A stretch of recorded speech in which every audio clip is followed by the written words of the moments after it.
Welcome back to another episode of The Runway. Today, I am joined by my good friends, Jeff and Phil. Guys, why don't you introduce yourselves? Hello, my name is Jeff. My name is Jeff.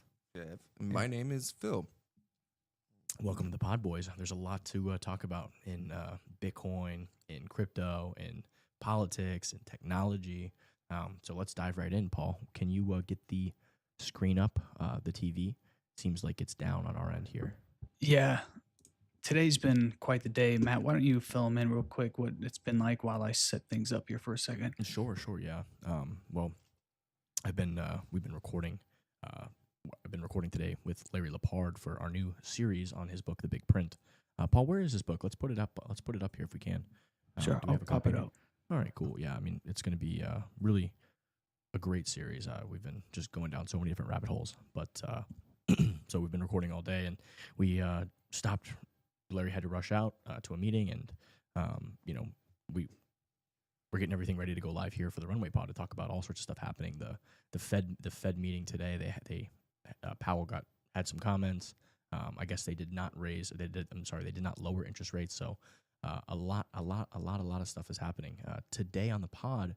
We are going to give away another Bitcoin Conference 2025 Las Vegas ticket. So whoever has the best question on the live stream, if you retweet and have a question or comment on the thread, we'll take that into consideration as well. And whoever has the best question or the best comment, we will assign and give you a ticket to I think it's $500-600 tickets now. Their price is going up, right? So at the end of the month here, it's going to be an epic Bitcoin conference in Las Vegas, and I can't wait to be there. And one of you might be able to win an opportunity to go now too. So courtesy of Bitcoin Ben's Crypto Club, they've given us a lot of tickets, and we're going to be at their booth during the conference. Larry Lepard is going to be there as well doing a book signing. So come by and check it out and grab a copy of The Big Print from Larry and have him sign it for you. But whenever you're ready, Paul, we can dive into the stories of the day. So whenever you guys have something to ask about or a question, feel free to chime in and give a chance to win a ticket. Let's do it. Sorry, I got to get this up on the screen for you. Yeah. Why don't we open up with the latest news from Luna? We've got... Representative, I think it's Anna Paulina Luna, she has put forward a bill to repeal the Patriot Act, which I think would be a huge win for those of us who care about privacy and cypherpunks worldwide, and anybody who believes that the size and power of government should be somewhat limited, right? We've seen massive abuses of this power to spy on people, to take extraordinary actions that absolutely violate the Fourth Amendment. So here, Anna Paulina Luna says, I introduced the American Privacy Restoration Act to fully repeal the Patriot Act and strip rogue intelligence officers of their extraordinary mass surveillance powers. Since the passage of the U.S. Patriot Act in the aftermath of 9/11, intelligence agency officials have used their mass surveillance tools to settle personal scores, interfere in elections, and spy on untold numbers of innocent Americans. This abuse must come to an end. I could not agree with her more.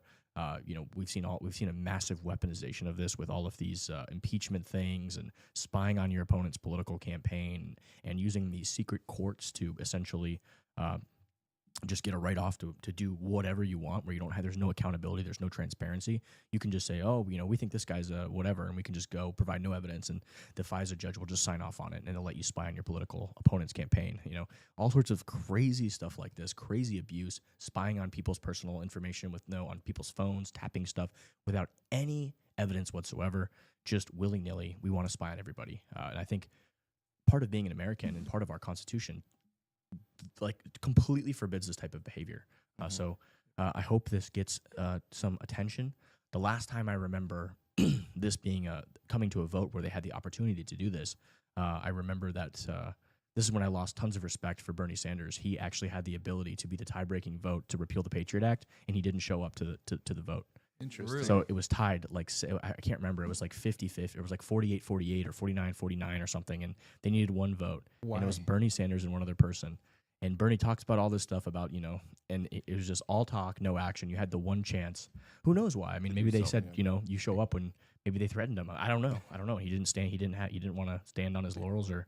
But I just remember that happening, and losing tons of respect for him. All in the name of national security. Yeah, And it's always about national security. And the funny, well, not funny, but the thing about it is that we are starting to learn a lot of things that happened at that time. Yeah, don't add up. Like the math doesn't math. It has nothing to do with national security. Yeah, right. So Personal vendettas. Yeah, and that's part of the cost of living in a free society, right? I mean, I think we need to have this conversation. Is that you might sacrifice some safety sometimes for for freedom, right? Freedom comes at a cost, right? Whether all the things that we do, Second Amendment is another example. Like even if you think, okay, well, allowing people to defend themselves, allows criminals to potentially have better access to guns. Even if we accept all of those things as true, fundamentally, that's part of our constitutional right, that we have the right to keep and bear arms to protect ourselves. So the argument isn't often whether this might save lives or end lives. It's what is the price of freedom? Do we truly live in a free society? At the time when it came out, I think it was definitely, we had just been attacked. Yeah. And so the times are different now, though. We're not at war anymore. Yeah. We want our privacy back. Yeah. We're willing to give away those privacies so we can have, feel more secure. I think that's what it was. Yeah, I mean, people wanted to feel more secure. I don't even know if I remember at the time not being willing to give up my privacy. I was just a kid at the time, right? I remember, but I just remember thinking and hearing, and it was like just this. No, it just didn't.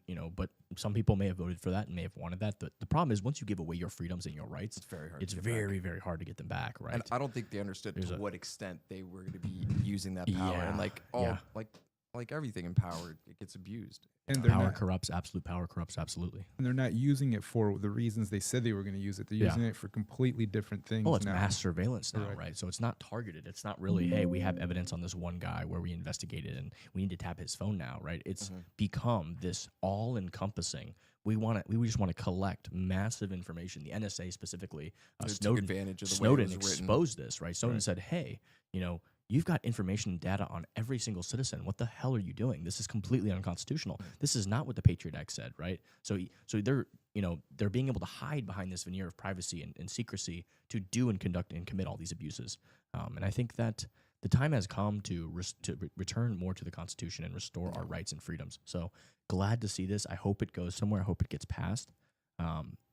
It's when did they do that vote with where Bernie Sanders didn't show up? Can you pull that up, Paul? Because a lot of people don't know about this. Yeah, nobody heard about this. I remember just looking at it. It was never in the media. It was, I just remember watching the floor vote and looking at it, and the votes were completely tied, and it was like two people not there to vote, and Bernie Sanders was one of those people.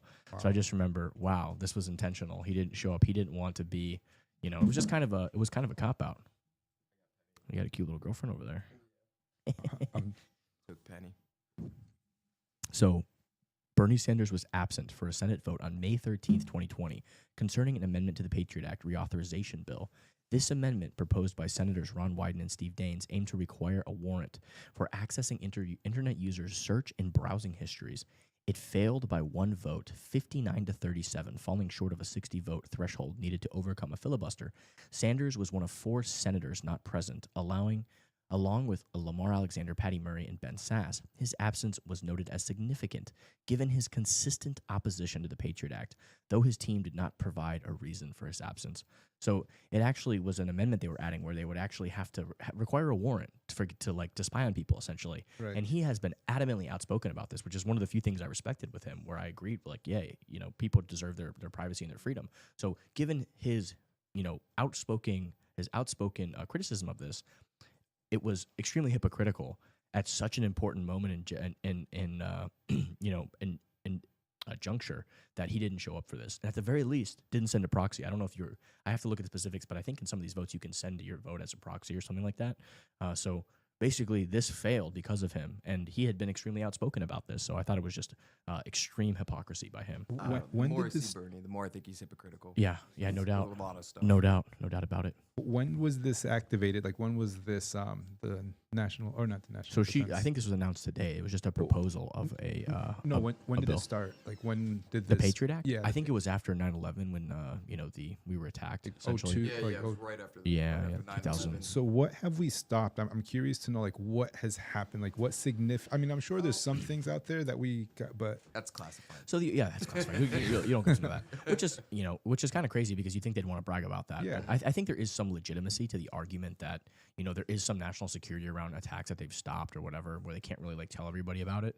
But at the same time, right, like you can still be a good cop and do your job, and it might be harder because you have to respect people's rights. Like nobody's saying your job is easy, right? Like giving people their rights and upholding the Constitution.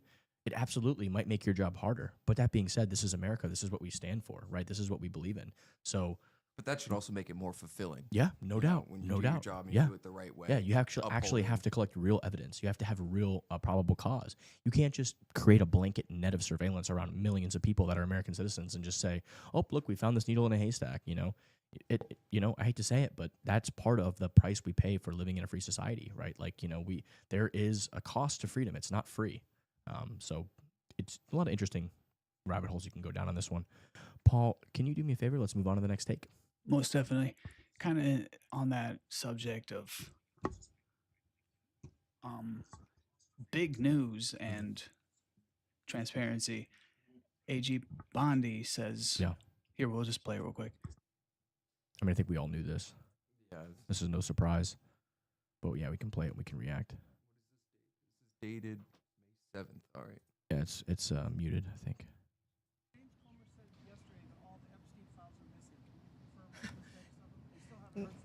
No, the FBI, the FBI, they're reviewing, there are tens of thousands of videos of Epstein with children or child porn. And there are hundreds of victims. And no one victim will ever get released. It's just the volume, and that's what they're going through right now. The FBI is diligently going through that. I haven't seen that statement, but I'll call him later and find out. He was saying that the FBI lost all the files, that they're all gone. Yeah, I mean, it's They need to just people want the information for sure, but I think if you listen to that 30-second clip, you can understand that like they can't just release everything. They have to make sure there's no victims and information and child porn and all that crap that these fucking incredible monsters were doing, right? So, I am sympathetic. Portions of it, you know what I mean? They clear, clear 10 pages, release 10 pages. I guess you're right. That's a good point, Phil. That is going through 1,000. That is a good point, but I think it just drags on. Oh, why aren't they releasing more? I think at one point it's just better to get it all out. But I understand what you're saying. I mean, I think that's an interesting take. I really hope that they release that as soon as possible, and just let's just turn the page, right? Whatever it is, whether there's other intelligence agency involved, whether this was a honeypot by governments, whatever bullshit justification they have, the ends justified the means bullshit they're gonna say. I mean, I think it's time to just rip off the bandage as quickly as possible, and like let's let people move on from this, and let's get this. I don't want to hear about it anymore. It's disgusting and disturbing. I'm sick of it. Expose it. Let's call these people out and let's be done with it. That's how I feel about the situation. So I'm willing to give them a little bit, based on what you just said there, willing to give them, a couple more months of time, to really just have everything and turn the page on it. So let's move on to the next take. Another fascinating thing happened, looks like it's happening right now, is that Thomas Massey says, we are over $36 trillion in debt. We have a $2 trillion deficit. We are not at war with anyone. Why would we spend a record-breaking $1 trillion on the military budget? I completely agree with him here. I think a lot of people don't quite understand that historically, if you look at nations and civilizations, once debt to GDP exceeds 130%, that's usually like the end point where like nothing stops that train. There's no turning back, and it eventually results in a spiral. I think throughout history, there's the only civilization right now that has gone beyond that point and hasn't totally crumbled is like Japan, which like they're doing 100-year mortgages and all sorts of crazy stuff. But we're right at like 124%. So we're right up to that edge right now. And something important to note is that even after World War II, where we had massive debt because we had to pay for the war, our debt to GDP was like 114%. So, and then we started to knock that down, right after World War II. But in this scenario, like that was a scenario of war we're not at war right now, and we're running these insane deficits, right? So after COVID, you'd think that like, okay, COVID was an emergency, and even if you disagree, like I do, that they should have sprinted all this money and do all this bullshit that they did, you could say after COVID's over, we need to go back down to, we don't need to still be spending $8 trillion a year, $7 trillion a year, right? It's insane. But what's happened is the spending hasn't stopped. It hasn't been reduced. We haven't gone back to that pre-COVID spending. The emergency is over, right? We're not in a war with anybody, and we're running these deficits. This is extremely concerning for the Republic. We're kind of reaching this inflection point, and hopefully, I truly believe that this administration is in a position with Bessent and Trump and Elon and Doge and all the things that's happening. This either we have an off ramp here where we can deregulate, have more productivity. We can have Doge find all the fraud, and then have Congress actually react to that and cut that. I've been reading something extremely concerning today that the Republicans canceled votes on all of the USAID fraud, on defunding PBR and NPS, on doing all these things. They were supposed to vote on this and try to get rid of all this, and they actually canceled. Mike Johnson, I guess, canceled the vote, which is extremely concerning because there's a lot of pork and a lot of fraud and theft that's occurring.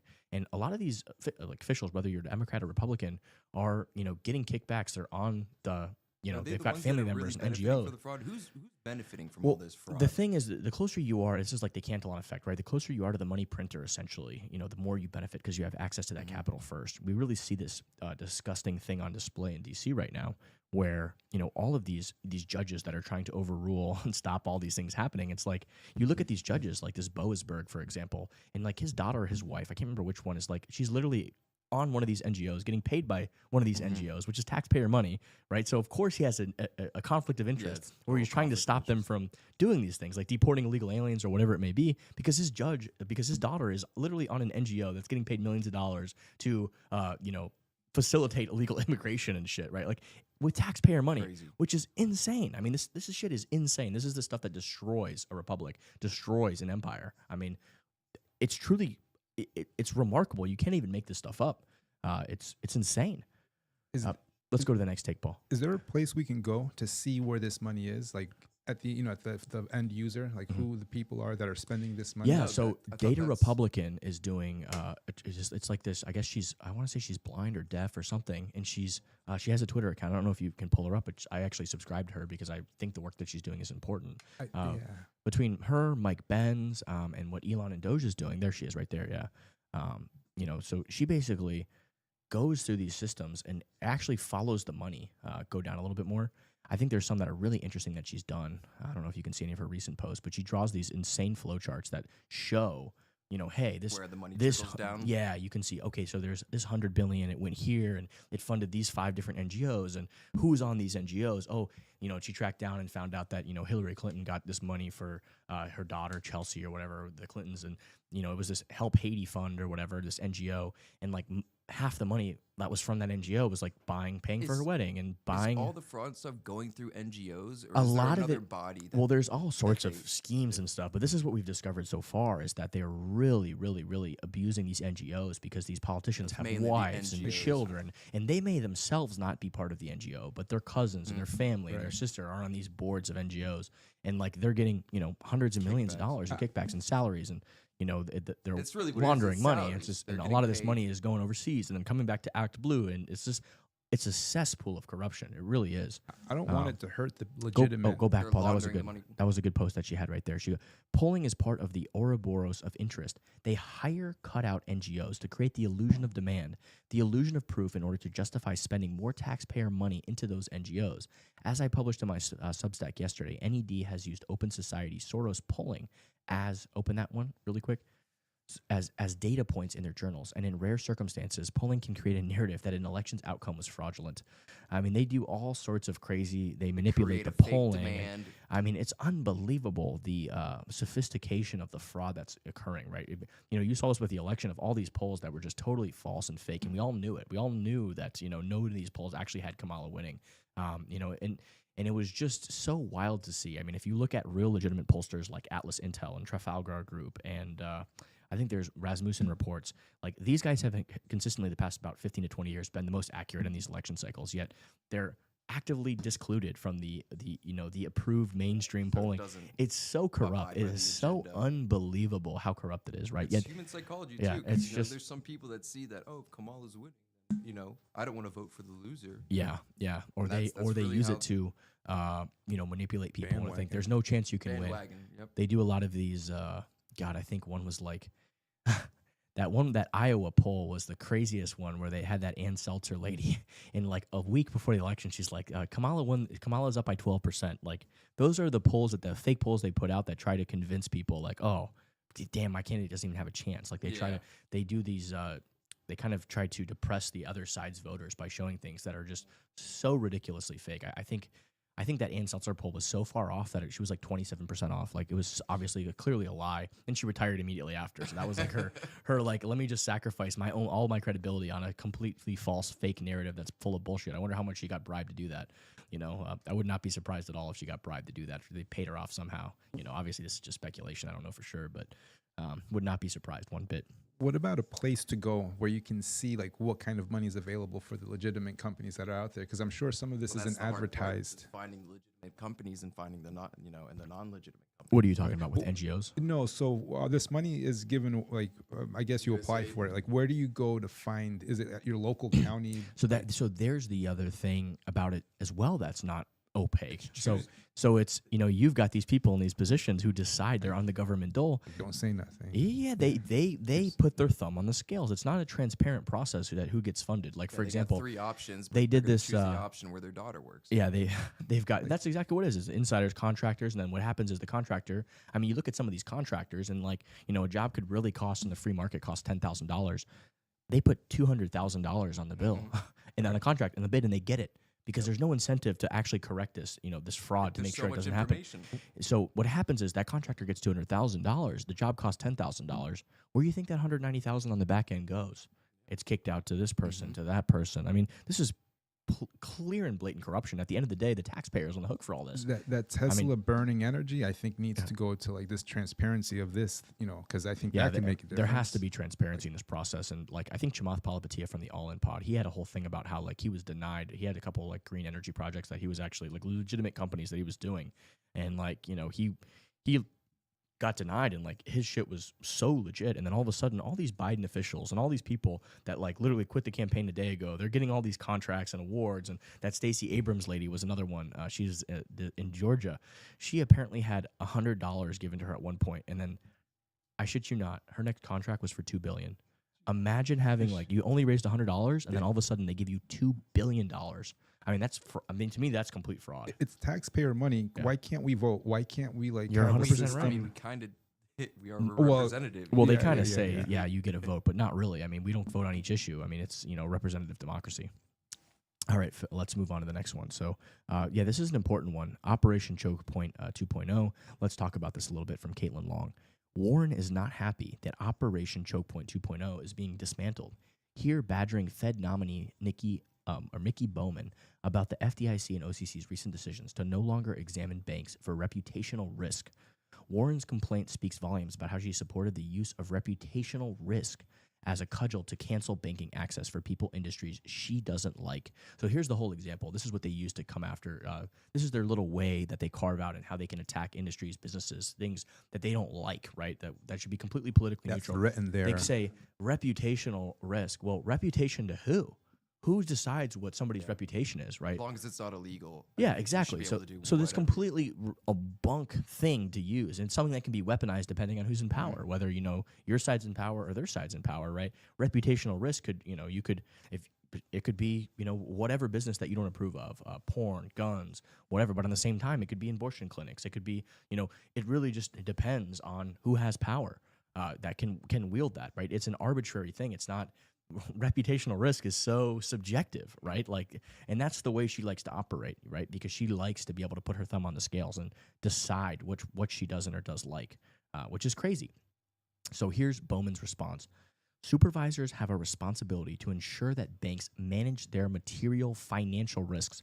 Supervisors should not tell banks who they can or cannot do business with. Banks can provide access to financial services to any lawful business. We need to make sure our supervisory guidance is in line with this principle so we can promote an environment that allows legitimate bank customers to obtain banking services. Love that response by her. So quick reminder, guys, would like to remind everybody we are giving away a Bitcoin 2025 ticket, courtesy of Bitcoin Ben's Crypto Club. So whoever asks the best question, retweets the live stream with a question, comments on our live stream, we're going to, at the end of the episode, give away a ticket, which is, I think going for $500 to $600 now per ticket. So very generous of Bitcoin Spend Crypto Club to sponsor the podcast and do that, give that ticket away. So anybody can win it, right? If you chime in, have a question, you're right up there. So, all right, Paul, let's move along to the next take here. Treasury Secretary Scott Bessent, love this guy. We believe just play the clip and we'll just react to it here. I love to see this. Absolutely love to see this. We believe that the United States should be the premier destination for digital assets, and as members of this committee and the Senate are attempting to do, create good market structure around that, so that U.S. best practices are used around the world. And that's really the point, right, is having American U.S. best practices to sort of set the pace for others to follow, rather than us trying to fill in the holes that others that may be created as others set that pace. Yes, sir. And also that digital assets are an important source of innovation that will drive that can drive usage of the U.S. dollar around the world, as with stablecoin legislation. There is speculation that there may be up to $2 trillion of demand over the next few years for U.S. government securities from digital assets. I think he's understating that. I think there's tens of trillions, if not more. I actually make the prediction that within the next 5 years, the biggest buyer of government debt will be stablecoin companies that are issuing dollars to countries on chain, to people on chain. I mean, countries that have hyperinflating currencies or huge economic problems or Orwellian and terrible property rights for people that their wealth is confiscated, stuff like that. There's 4 billion, over half the planet lives under situations like that. So I think they're going to surpass the nation states themselves as buying treasuries and go right to the people. And I think there's strong demand for U.S. dollar exposure on chain. So I think I love to see this. I think it's huge for the future. This is the kind of leadership that America deserves. This is, we should be, trying to support, foster, and build breaking technology in the United States, whether that's AI, whether that's Web3, whether that's, other aspects of Web3 like Bitcoin and cryptocurrency and stablecoins. Let's have that innovation here. Let's lead here. Let's be the shining house on the hill, right? This whole idea of, instead of having hard power and wars and all this stuff everywhere, why don't we lead with soft power and by example, and show the world, hey, you want to be like America, right? That's the way we should be leading, and that's the way we should be winning as America. So love to see this. Same way people like today wish they would have bought Bitcoin back in 13, 14, 15. I think that the new digital economy, there's things happening right now that give an opportunity for people, companies, organizations to kind of structure their business around this new technology, because there's use cases that we, again, still haven't even began to understand what the possibilities are of this technology. Yeah. So I think they're super early, there's a great chance to pay attention, to follow and build in this space to grow. Essentially, there's a huge opportunity here for the digital economy. No doubt about it. Something else that you said is, I definitely want America to be the one creating the procedures and protocols, of course, on how this is used. We should be leading. Some country in Europe. Yeah, I mean, we've ceded this over the past 4 years to countries like Asia, and like 8 countries in Asia, right? Like all these Asian countries, Singapore. I mean, they've kind of taken over the lead. They're stealing developer talent. We've had developers be fleeing the United States. We've got to protect property rights. We have to provide a safe innovation environment, and we want to create incentives for people to want to do business here and build these companies of the future in America. Right, like we won Web 2 and Web 1 because we supported the nascent technology industries that people didn't understand at the time, like the internet, right? Like huge social media companies, like the Amazons of the world, right? All of that stuff was fostered here in the United States. So, you know, there's going to be more technology, whether it be AI, whether it be sound money protocols like Bitcoin, whether it be, you know, financial, you know, different smart money contract platforms like Ethereum or Solana, right? These technologies are going to exist, and we want to have them here. We want to innovate. We want to provide support for entrepreneurs, and we want to bring all that capital to America, right? Like, this is how we win. This is, you know, how we project soft power to the world. And this is how we make it so the world wants to be like us, not forcing using violence to do that, right? We want to show and prove. Let's see what we got next here. Yeah, pull that take up there. I kind of talked about that earlier, but this is important. Phil, you want to read this? All right. Speaker Johnson just canceled a crucial vote to slash $9.3 billion in wasteful spending, including $8.3 billion from U.S. aid's bloated budget and $1.1 billion from the NPR PBS propaganda mills. The Trump-backed Doge plan, led by Elon Musk, exposed this pork, but spineless RINOs quietly killed the vote this week. Congress, I missed it, you gotta scroll up a little bit. Congress was scheduled to vote on rescissions this week to cut the waste that Doge found, but the votes were quietly canceled. USAID and other programs like PBS and NPR were to be targeted. Johnson is preparing to recess the House for another 4-day vacation. Was it canceled or rescheduled? I don't know what's going on, but like this is like, we got to move here. I mean, we're wasting time. I mean, these guys, Congress has, I've never seen anything like this in my life. A group of people who have more vacation days than, you know, this is bullshit. I mean, all these vacations, I mean, this is nonsense. You know, I think I saw something like Congress has like almost 200 days of vacation per year. Wow. That is insane. I'm hesitant to ask for a day off at work Well, to like take my mom to the airport. I mean, this is ridiculous. I mean, we've got serious problems here. I mean, we've got to address this shit. I mean, it is out of control. Are they paid days of leave too? I'm sure, of course they are. I mean, of course they are. Everything's paid. They've got, you know, all sorts of healthcare plan, all sorts of stuff, right? I mean, it's unbelievable what they get, and it's why many of these people stay in government for, you know, it feels like entire lives. I mean, like, you know, we've got to have term limits. We've got to term a lot of these people out, because the longer they stay there, the more connected they get to all of the systems of power, the bribes, the, you know, I mean, like the net worth of most of these people, like since they went into the government, is like soared. I mean, it's just insane, right? Like, you've just got access. And so we've got to, you know, have term limits on a lot of these things. It's just out of control.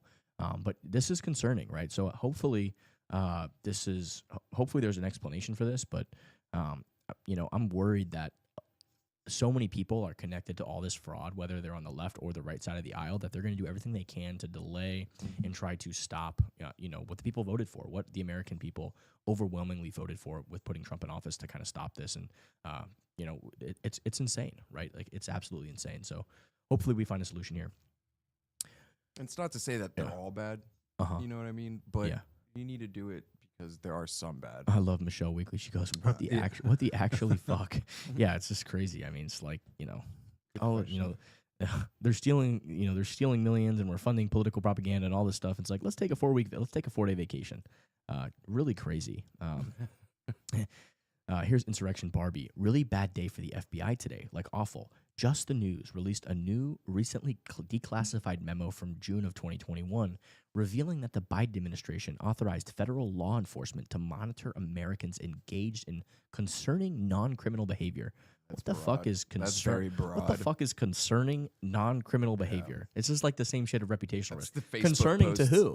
Yeah, concerning to who? A recently declassified memo from June 2021 has sparked controversy because it instructed agencies to investigate individuals such as active duty service members, gun owners, and those accused of spreading disinformation, even if their actions did not violate any laws. The memo allegedly directed federal law enforcement to scrutinize individuals based on behaviors deemed concerning, irrespective of any criminal activity. Now that is criminalizing free speech. That's, I mean, you cannot hate Profiling. you can literally not hate these people enough. I mean, this is literally what they're doing behind the scenes. This is why the Patriot Act absolutely needs to be repealed. You know, this is why. At the same time, they're importing, you know, 20 million illegal, you know, immigrants by design, bringing these people across the border. Many of them gang members, criminals, rapists. I mean, this is insanity. Not I mean, the cream of the crop that they're bringing over. Yeah, I mean, I hate to say it, but you're not bringing over the best and the brightest. You know, you're bringing over anyone and everybody from all over, and you know, you can't just dump a bunch of illegal people in all these towns and cities and put that on the back of all the tax-paying Americans here, right? Like, they have to have a voice in this process. Yeah, you know, what I think what happened was literally treasonous, right? It is treason, right? It's insane. And this is the shit that they're worrying about, people, Facebook posts and concerning non-criminal behavior. I mean, this is total bullshit. What kind of disinformation?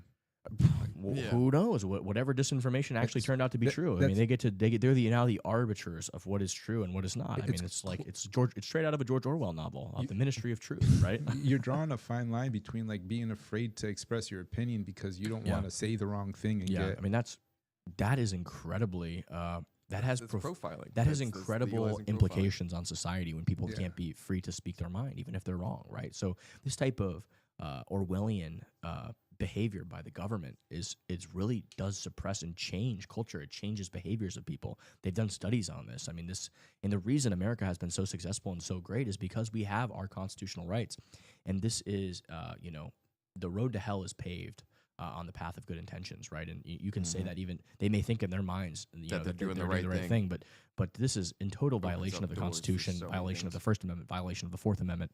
This behavior has to stop. Yeah. How long before we get to in the UK, you can't even post something? It's crazy. They're arresting people for. I mean, it looks like we're inching closer to that. That is like straight out of a science fiction. I'm watching some of those videos in the United Kingdom, and I think, is this a Netflix series about dystopia? Yep. It is real. I mean, some of these people are real. They actually believe this. I mean, it's so Orwellian. It's unbelievable. Let's see here. So, you're bouncing all around, Paul. Let's go back up a little bit. I saw some stuff I wanted to talk about. This right here, 6 individuals, including a judge. So this has been, a major issue and still hasn't really been resolved, nationwide, is this idea of voting and basically not having to provide ID when you vote. I mean, just absolute insanity. But here is more evidence of fraud, right? So people say, there's no evidence of fraud. 6 individuals, including a judge, have been indicted and arrested for election-related crimes tied to a vote harvesting scheme in Frio County, Texas. Attorney General Ken Paxton announced. So I'm going to assume that's a border town. This is a big part of why. Last week they arrested a judge who had cartel members with people's heads cut off in his house. I mean, he was housing these people. I mean, this is insanity. Like the heads were at the judge's No, house? they got this gang member was living in this guy's house, the judge's house. I mean, this judge is ruling on illegal immigrants and stuff. He's got fucking the cartel in his house and living with him. And like they got this guy's phone, and there's pictures of him with AK-47s and all sorts of stuff standing with the judge. And then they've got the guy's phone, and there's pictures of dismembered bodies on this guy's phone. I mean, this is a fucking gang, a violent, disgusting gang member. Crazy. But rubbing shoulders with judges. Yeah, I mean, this is what's going on here. I mean, this is insane. Vote harvesting scheme. This is a lot of what they discovered was when they brought in these 20 million illegal aliens, this was politically motivated. They're doing this for a reason. They're putting these people in swing state cities. They're bringing these people to places where they can harvest votes. A big part of it is a lot of people don't speak English. What they do is they'll put an address where they'll put their name, and they'll automatically register them to vote. Mm-hmm. And what happens is those people, some of them will actually vote, but others they'll send the ballots, and then the vote harvesters will show up, scoop up all the ballots, and fill it out, and then dump it and just dump it in the thing. Yeah, this is a big part of what's been going on. So they've found this, right? So they're catching these people, right? At least they're arresting people. Yeah. This is what needs to happen, right? So it's 6. It's a drop in the bucket. Yeah, it's just a drop in the bucket, but this is happening at massive scale. All right, let's move to the next take. Fed Chair Jerome Powell. So this is actually, let's go to, before we talk about this one, go to Craig Shapiro's take. Let's see if you can. Sadly, we're missing Craig today, but he'll be in the house hopefully either Friday or next week. Reminder, high cost of capital is not a deterrent for economic activity now. Lack of certainty on trade regime is the problem. Rate cuts now would just be a waste of bullets. Powell sitting on his hands until uncertainty is gone.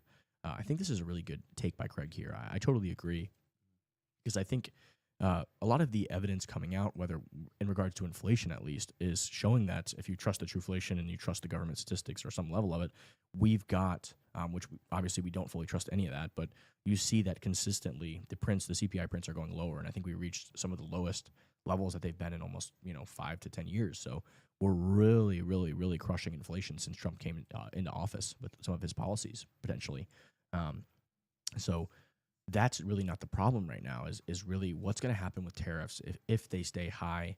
Is it going to cause prices to increase? Is it going to reverse that trend? I think Powell is in this wait and see mode. And I think that was reflected in actually what he said today. So if you go back, Paul, and scroll back up to where Powell had his comments and our takes, I believe he actually, I haven't watched his full speech yet, but it basically, he said, they quoted him here, he basically said, if tariffs are not reduced, it can lead to a rise in inflation, a slowdown in economic growth, and an increase in unemployment. So it's interesting to see that will this play out like that? But I think the Fed is kind of in this wait and see mode, and they're not really. The stock market has actually rebounded. It went down, and I think we're I want to say somewhere between 6 and 8% off of the all-time high still. So we've kind of bounced back up a lot. The job numbers and economic numbers that are coming out are very strong. Believe it or not, there's a lot of jobs being added. Like there's some level of manufacturing going on in the United States, especially with the tariffs. So that is actually helping a little bit. I think the CEO of Ford came out and said this is huge for them. They're deploying more workers. They're having they're expanding their factories, all this stuff. So job numbers in the U.S. have been extremely strong. So Powell's thinking in his head, why do I even have to raise rates? Everything's looking like it's going well. And I think he might be right about that for now. I think it's probably, there are some other metrics that also point that he does have if he did technically want to lower rates, he could, because of certain other metrics are showing strong. I can't remember, Larry Lepard told me about it today, but I can't remember what it was actually called. It was some crossover of something that historically has been used by the Fed to determine whether they're going to raise or lower. But I can't remember the exact metrics name right now. But if the main issue, the main elephant in the closet right now is our massive debt, right? So the reason that Trump and Bessent and the reason they want to force Powell's hand to lower rates is because the U.S. has to refinance its massive debt soon, and to refinance at the higher interest rates is devastating, because so much of our tax revenue and government revenue would have to go to finance that debt and just pay that interest payment. We've already crossed the level of $1 trillion a year going to pay just interest on our debt. But if we have to refinance this at our rates at like 2% or wherever they're at now, they're much lower. If we have to refinance that at 5, 6, 4, 7%, I mean, that is what's the percent of X yeah, trillion that's dollars? that's now $2 trillion a year in debt, right? Or that you have to interest debt, the interest expense you have to pay. So they're really trying to get that number down. They're trying to do everything they can in their playbook to get that number down. But Powell kind of he's not budging yet. I guess we'll see what happens. We'll see what happens. When does that refinance happen? Like when? Paul, can you look that up? Actually, ask when does the U.S. need to refinance some of its debt obligations? We can't have any exceptions or anything like that. What do you mean exceptions? Like just bring it down, because wasn't it zero at one point, like back in 2020 or just before? So they had institute what we call ZIRP, which is almost zero interest rate policy or something, and the Fed artificially kept interest rates at zero for almost 7 years. I think from 2008 to 2008 to 2015 or something in that range. Which was kind of crazy, because essentially people that are politically and well connected were able to take out 0% interest rate loans and just buy a bunch of assets, right? And that really exacerbated the wealth inequality gap even more. And it also signaled to the market, hey, you can do anything you want. There's no risk on the capital, and you get all these bubbles that are created because people just deploy the capital into whatever, because there's no consequence of being wrong or having a bad investment, right? You don't really anybody can do well if you give them tons of capital at 0% or 0.5 percentage point or 1/4 percentage point interest, right? That's not real. It's phony. It's not even real. It's like the government artificially manipulating that rate. So who's making the money on that interest rate? Like, is it the banks or the feds or? Well, whoever buys the government debt. A lot of times the government is printing money to buy its own debt, or they're leaning on other foreign countries that will consider, the U.S. dollar, the treasury is supposed to be like this totally risk-free asset that's like the base right now of all global money and all global finance. Like that treasury is that, risk-free rate of return, right? So whoever's making money off that is people buying that debt, whether that's through printed money with the whole little funny games that the Federal Reserve and the Treasury play, or whether that's other nation states, or now it's just people that want to have access to dollars that live in third world countries, and the dollar is more stable than their hyperinflating currencies or they're much worse currencies, right? So there are other pockets of demand for that, so that hopefully that answers your question a little bit. All right, let's see here. Approximately $9.2 trillion of U.S. federal debt is expected to mature or require refinancing in 2025, representing about 31% of U.S. GDP. This includes short-term treasury bills and longer-term notes and bonds issued at lower rates in prior years.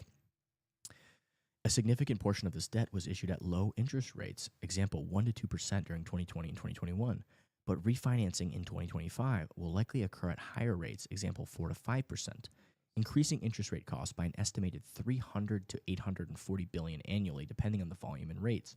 So right now, the Just debt, in interest. yeah, so it's going to almost add 50 to 70% to the interest load annually that the government that we essentially have to pay on this debt. You know, the U.S. taxpayer, the U.S. people.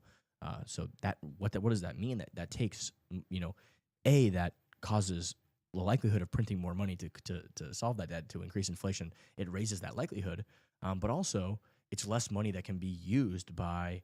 Essentially, we're robbing the future, right? You're like robbing the future, and it's less money that can be used to support actual, you know, government programs or military or anything, right?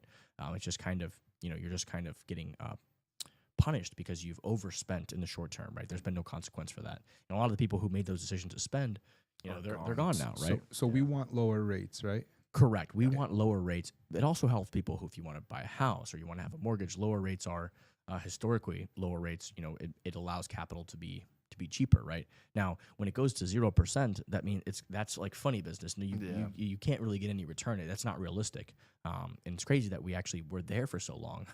But who does it hurt if we went ahead and dropped the rates 1 to 2%, or maybe 0.5 to 2%? Well, it would hurt the people that are wanting to buy that debt, and you know, essentially they're getting less of a return potentially for that. But it would help people that are trying to buy houses and mortgages. Isn't and stuff that like what we get on banks right now? Like the normal person, I don't we just get like a point. You get like nothing. Yeah. If you have a checking account, you get nothing. If you have a savings account, you get next to nothing. Like Right. you know, Yeah, less than well under 1% point. You know, whatever. And you know, so that's kind of how the system works right now. All right, Paul, why don't you take us on to our next take here? Let's do it. Let's do it. There's all sorts of games they can play, yield curve control, all sorts of little funny money stuff they can do. So many rabbit holes to go down. Look, I thought this was interesting. Let's pull this up. UAE mediating. So Zero Hedge has a report that the UAE, the United Arab Emirates, actually just got back from the UAE yesterday. And I got to say, I was incredibly impressed by the level of development and, you know, architectural design and business that's occurring there in the UAE and Dubai specifically. I went there to purchase a curated mining deployment for one of our investor partners, and we bought a hydro mining farm, Bitcoin mining farm there, and you know, it was there's so many people, such a happening place, so many cool buildings and restaurants and businesses, and you know, it really seems like the United Arab Emirates has modernized and is an example of the future of the Middle East. So you know, Saudi Arabia and UAE, if they can export that model. If Saudi Arabia can start to kind of do what the UAE's done, I think, you know, the Middle East is going to be a powerhouse to contend with. If they can reject the violent, radical elements of Islam in some of these areas, and you know, moderate a little bit and be inviting to people. What I saw in the UAE was I saw people of all races, religions, creeds, you know, from different countries, whether it's, you know, China or America or Russia or Thailand or India or Pakistan, like just everywhere, people from all different creeds, and it just seemed like everything was I mean, I'm sure it's not nothing's perfect, right? But I really enjoyed my trip there and my time there. So hopefully we can have a model here where we have more peace in the region, and some of these countries that are really developing and growing and attracting international business and investment and creating jobs and prosperity for their populations, like the UAE, they can help mediate, you know, problems with other countries, whether it be Israel and Syria and some of these more extreme Islamic factions. Yeah, Iran is another example, right? You know, I hope, you know, I'm holding out hope that we can have a more peaceful world and a more prosperous world, right? You know, there's this, I think it's an Islamic phrase or a Muslim phrase that's "Wassalamu alaikum," right? May peace be with you. Hopefully let's live that, right? Let's stop all these wars and death and destruction. And you can blame this person and blame that person, and you know, you can just go back forever and just keep blaming everybody. But at some point, you know, let's choose peace, right? Like, let's unite as citizens of the world, right? And like, let's focus on space. You know, let's focus on traveling the cosmos. Let's focusing on aligning together, right? We can have some different systems and variations in government, and you know, ideally we want our model of democracy and capitalism to be the shining, thing on the hill. But let's respect that not all nations may work that way. And you know what? Like, if they decide to change, they can change. If they don't, we can still trade and have business. And when you go to the country, you can respect that country. And hopefully that's the vision of the world that I see. And I hope we can make that happen. And what works in America doesn't work everywhere in the world. Yeah. And things will change over time. And, let's do what we're going to do and be our example. And people can choose if they want to follow that model, if they want that same level of success. And I think the, true free capitalism speaks for itself. I mean, it's created the most prosperous empire in all of human history. We've got something special here. I hope we can come back from the brink and not blow it. That's my take. What's up with the Syria? Did I miss something? Something going on over there? I know Bashir a lot Bashir's has in gone. Yeah, Russia, the Assad regime fell. There was some. I don't know what's going to happen in Syria. I'm holding out hope that the guy who took control, he was, I think he was affiliated with ISIS or some very violent extremist groups previously. I don't know if he's moderated, if he's changed. He's trying to put out to the world that he has moderated and changed. Maybe he has. I don't know. But what I do know, that has control of Syria. Right he's now? the guy who has taken over these rebel groups that kind of took over, and we kind of backed some of these rebel groups before, and it's just hard to know who these people are, and they got their own interests. We tried to play God over in that region. And we funded all these rebels against Assad, and half the majority of those people were actually ISIS, right? Like we literally funded and created ISIS. Isn't that what we wanted though? We wanted to hear them say this. Like, say what? The guy that said he's reformed or he's changed. We want, of course, we want that, but it's like it's like this whole thing where it's like the devil is often better than the devil you don't, right? Like who knows? Maybe I hope for the sake of Syria. I've been seeing some extremely troubling things where they were genociding Christians or other minority elements of Islam. Whether it's Sunni, there's all these divisions, Sunni and Shiites, and I think that his group that came to power is he's got these rebel forces that he has, and some of those people were literally killing people in the streets after they took power. They were killing Christians and they were killing the other minority Muslim group. I mean, hopefully he said he was going to handle it and make sure that those people were held accountable. Look, I don't know what's going to happen. All I know is like we need to stop playing God all over the world and spending trillions of dollars and worry about America, and let's trade and have prosperous peace. And if people want our help, they can ask for it. And, we can try to provide assistance, but help people. You teach a man to fish, he'll fish for a lifetime. You give a man a fish, he eats for a day, right? We've been given a lot of fish. It's time to teach people how to fish, right? And, that's the way it's got to be going forward. Should we mention the Bitcoin Vegas ticket giveaway? You go for it. Tell them what we're doing. Oh, boy. My name is Jeff. Let the people know. I'll go for it. Good thinking, Jeff. Quick timeout. Want to sip champagne in Vegas instead of energy drinks in your mom's basement? Drop a comment now. You might win a chance to get a Bitcoin 2025 ticket. All we got to do is get a value-added input. Just drop a comment, ask a question in the live chat, and you'll be entered in to win. Follow the channel, right? Follow the channel, subscribe, all that kind of stuff, right, Paul? What do we got to do? If you really tell the people have what they got to do in Vegas, go the full 9 yards. Oh man! Stop by, check out the spot. Bitcoin Ben has a little he'll have a section there, right? Yeah, we'll have Bitcoin Ben's gonna have a huge booth there at the show, and he's invited our Protocol Pulse media team to hang out there. We're gonna be hanging out. We're gonna be interviewing people. We're going to be Larry Lepard will be there doing his book signing. A lot of action's gonna happen in Vegas. So get your $600 ticket by commenting, liking. What else do we need to do, Paul? Talk in the live chat, whether you're on what platform, Rumble, YouTube, whatever. Chime in here. Right. Dox us, get us swatted. No. Yo. Not that part. Let them know you won the ticket here too. Stop by. Yeah, absolutely. Come visit us at the booth. Paul, can you put were you able to get that live stream? I'm sorry, the live chat with all the different platforms integrated yet, so we can kind of like look at that and see? Is that possible? Right now, I have it on the back end here. Okay. And I'm monitoring it. Okay. But we've had quite the week. Yeah. And I haven't gotten to implement it into the other feed. We'll get that next week. Okay. All right. It's been nonstop with Larry Lepard, and it's been great. So we're going to bring you an awesome series here in the next week. So here was an interesting little tidbit from Besant. Go up right there. I'm just going to read it real quick. You don't have to click into the link. We are on the warning track, Besant said. He also reiterated that the U.S. government will never default and pledged that the Treasury will not use gimmicks to get around the debt limit. So that's interesting. Interesting take. Good. Yeah, well, Normally when you have to say stuff like that. yeah, I mean, Besant's been an incredible. I think he's probably been, and I think he will go down in history as one of our best Treasury secretaries that we've ever had. I mean, that's just a bold claim I'm making ahead of time, but I think he's really experienced and has the right messaging and has the right idea here.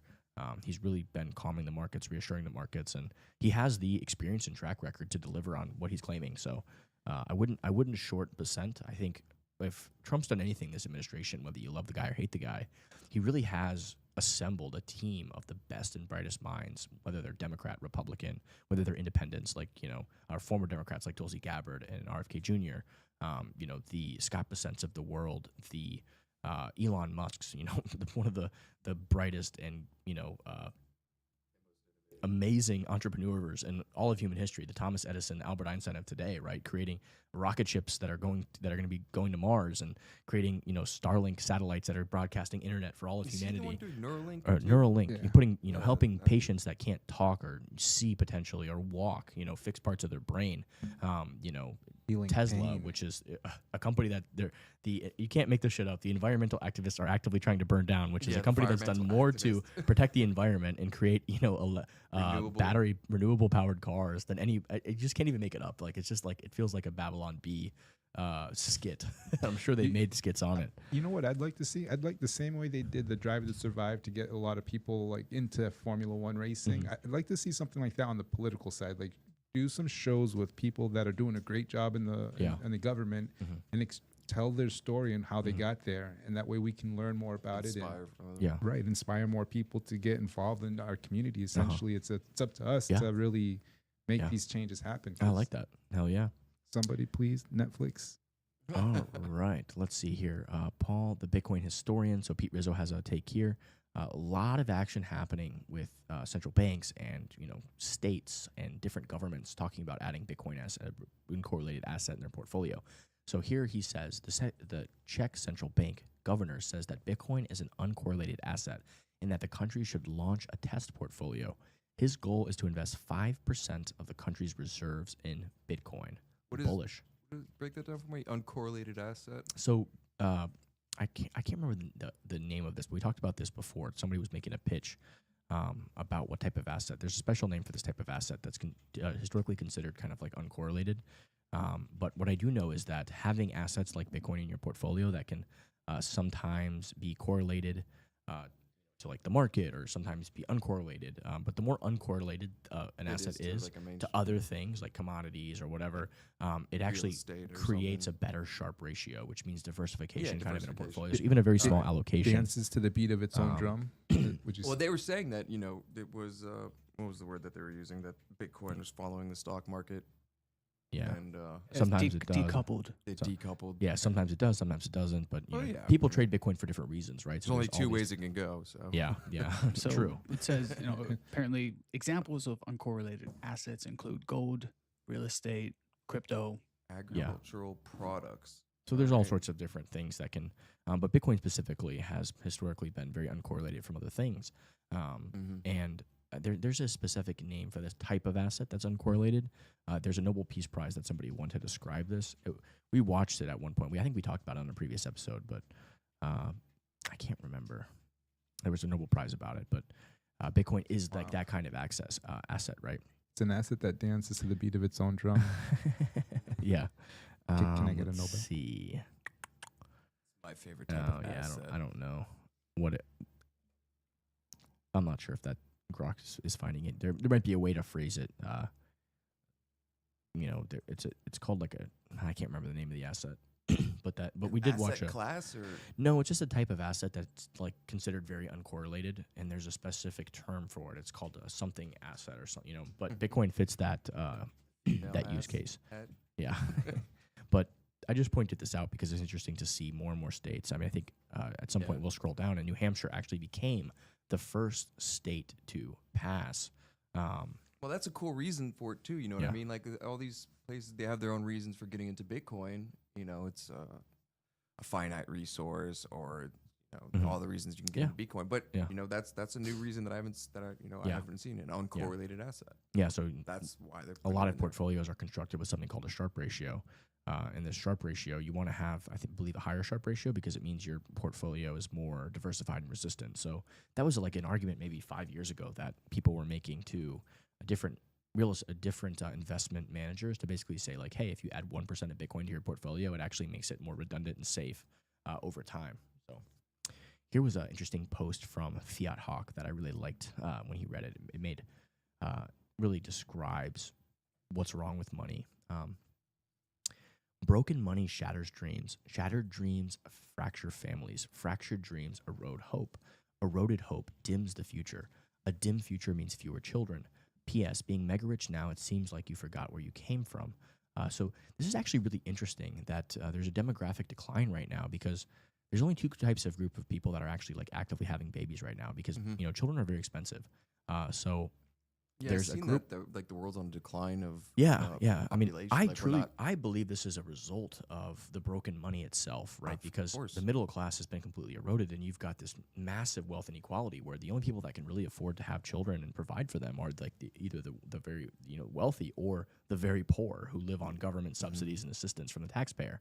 But the hollowing out of the middle class has really perverse effects.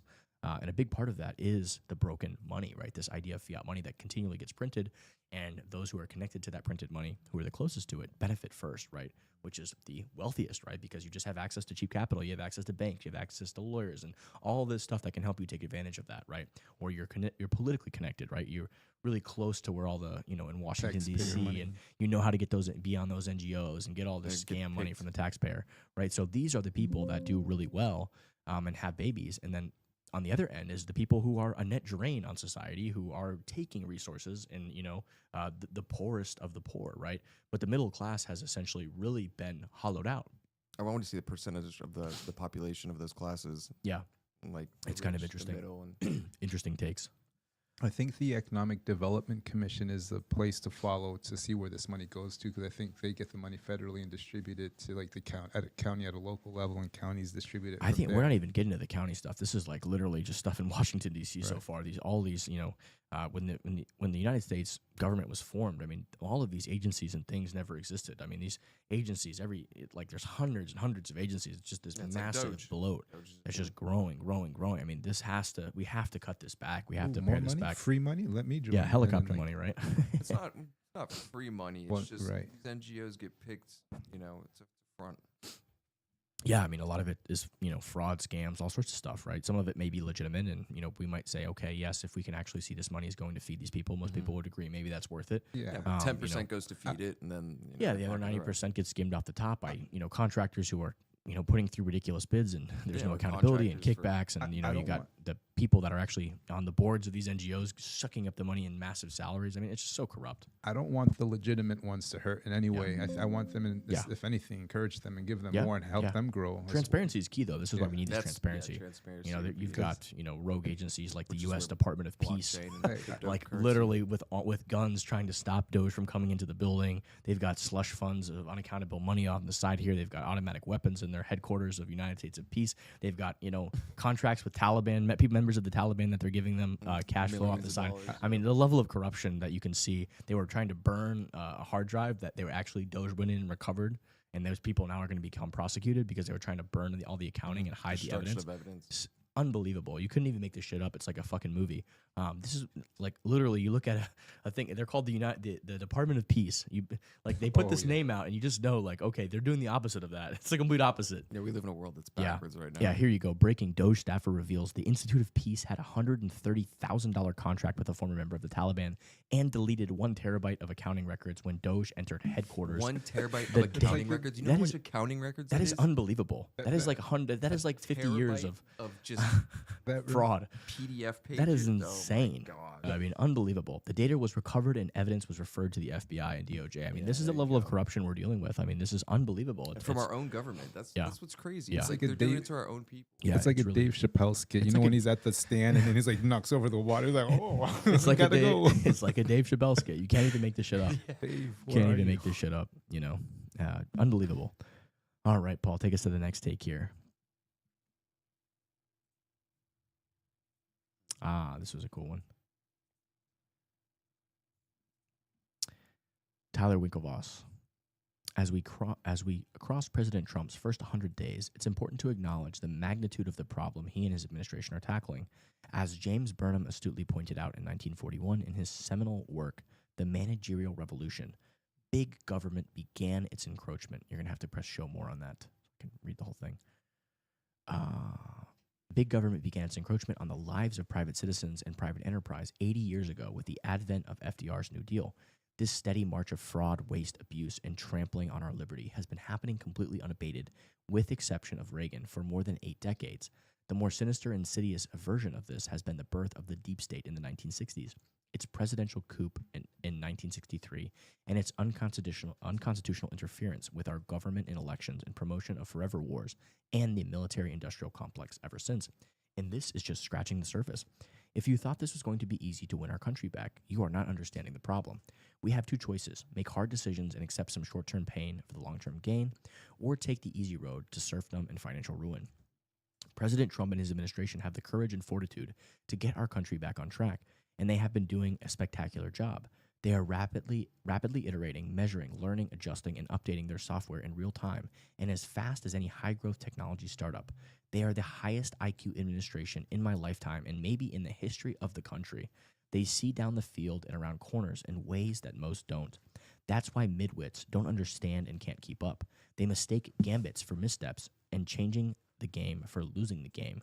They don't understand leverage and power and have been gaslit by previous administrations into hating our country, putting America and Americans last, and taking a defeatist, pessimistic, and weak view towards our country and its future. Scroll down, Paul.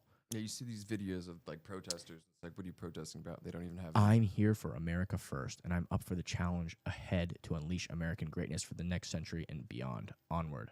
Wow, what a great post. I couldn't agree more with everything he said there. Kudos to you, Tyler. Great take. I agree completely.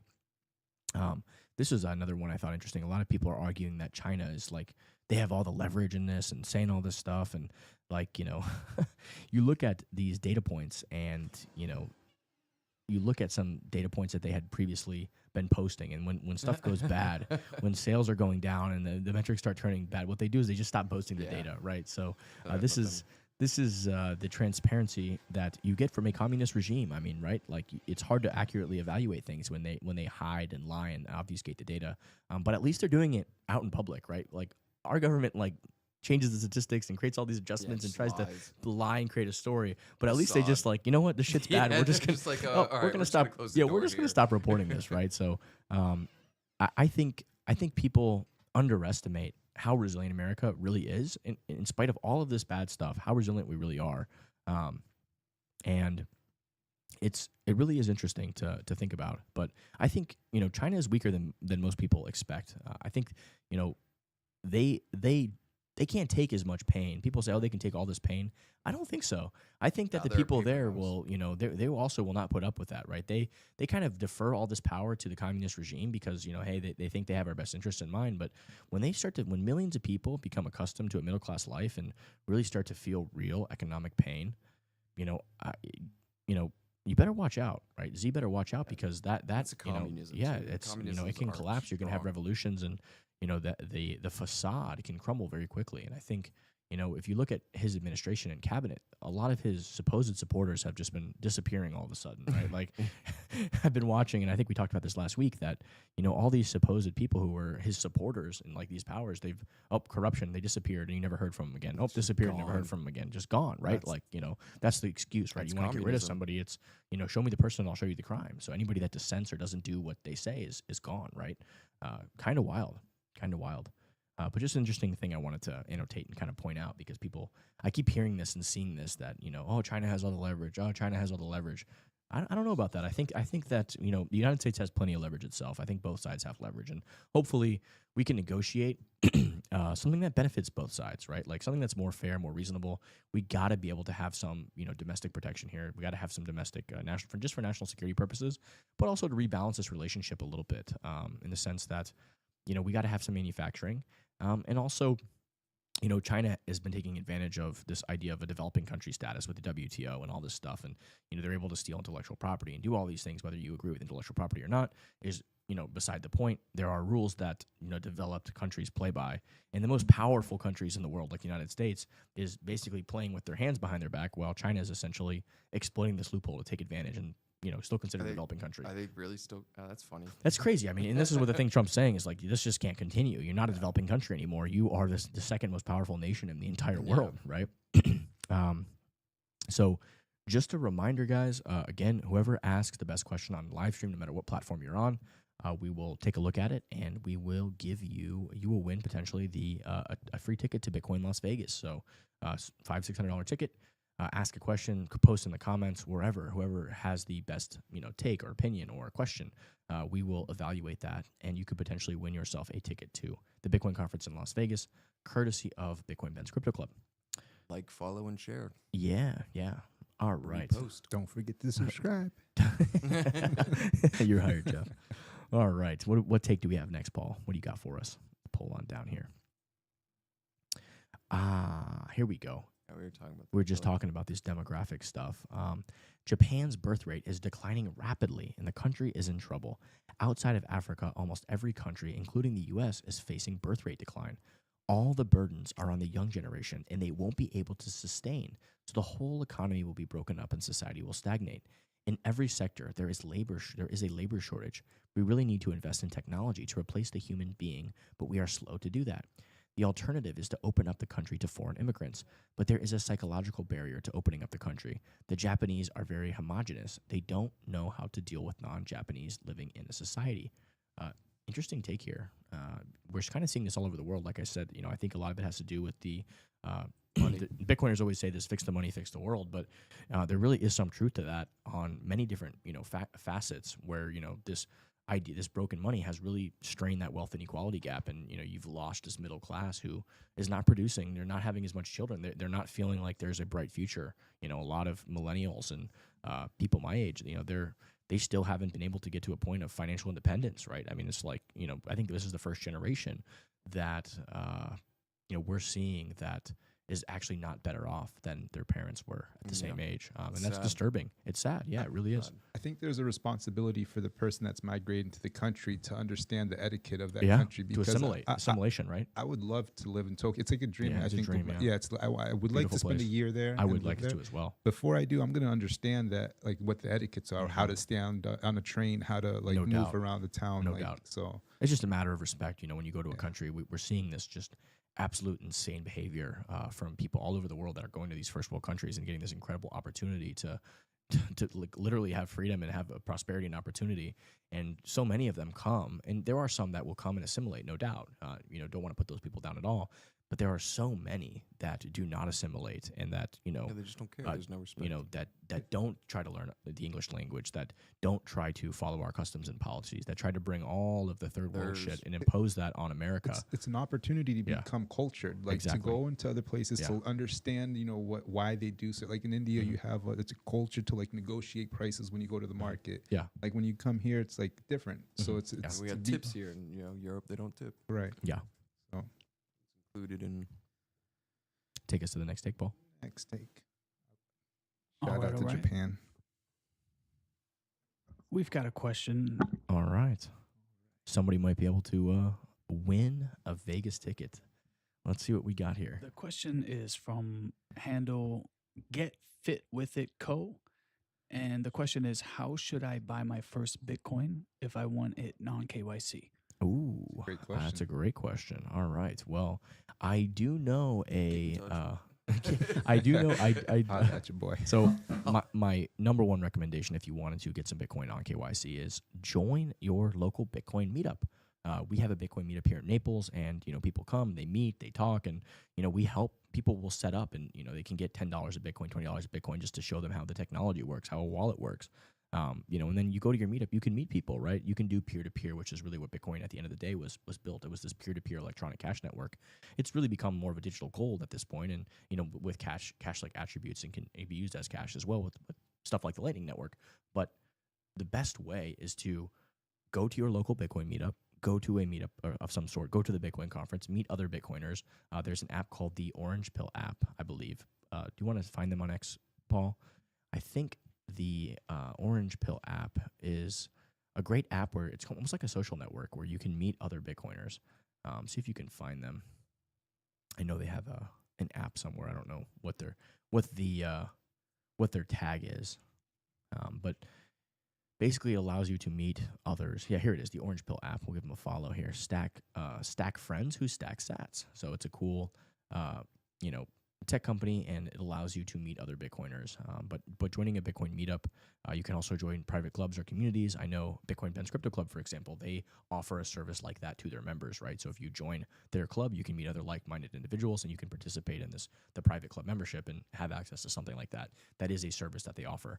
There are many different ways to do that, to be able to get private money and participate in the Bitcoin experience, right? To really fully have digital sovereignty of yourself, have a digital bearer asset, digital money that nobody can ever take from you. That is a true bearer asset.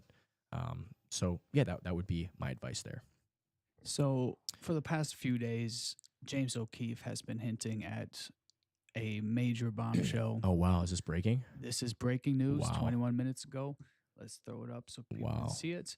The news is, and this has been known already, Prince Andrew has been implicated with this whole Epstein thing from Jesus the jump. Christ.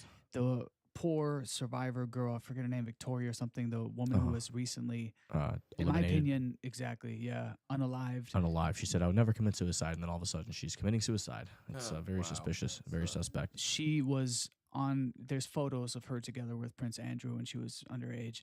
Jesus Christ. Yeah, it's a disgusting situation. Yeah. But I guess he put out an article on this. Yeah. I am not surprised. I hate to say it, but who is this individual? This Prince Andrew? Who's this guy? What does he look like? I don't know if I've seen him before. He's Andrew, I think, his brother. Yeah. Who knows? Pretty disturbing. So there's a lot of photos of Trump with him as well. But here's the thing. You can be at any social event. Yeah, that's, And photo ops don't mean nothing, right? I want to see the flight log. And so we know he's been on the jet, but he hasn't been to the island. There was a flight taken to New York. That's for business. Mm-hmm. He was. Well, these private jets, when you have a private jet, you can rent it out to other people. When you're not using it, it can be rented for other charter flights. Kind of a way to pay for the jet as well. People share access to these jets. So that doesn't really say much, right? The second son of Queen Elizabeth. Yeah, so, I don't know. So he's claiming this. Obviously, we would need to see some more evidence of this. I mean, did he actually provide any evidence, or is this I didn't read so apparently a advisor admits, so this is, hearsay. And I'm reading in the comments here, people are pretty upset that this is the big news because this has already been known. Okay. And unless there's verifiable evidence, we probably need court admissible evidence. But this is a nothing burger, it seems. But Pam Bondi did come out today saying that there is terabytes, right? So that's. I guess we're gonna figure out what's going on. We know there's terabytes. Play this clip of the Descent. I love this. I mean, this is so true. Yeah, I haven't seen this clip, but this is a strong core belief of mine. That financial literacy is the only path to economic independence and well-being. So the more Americans who can be educated, and I think we should probably go state to state and encourage each state to put in financial literacy standards for their students. Yeah. It is a strong core belief of mine. That is so true. Yeah.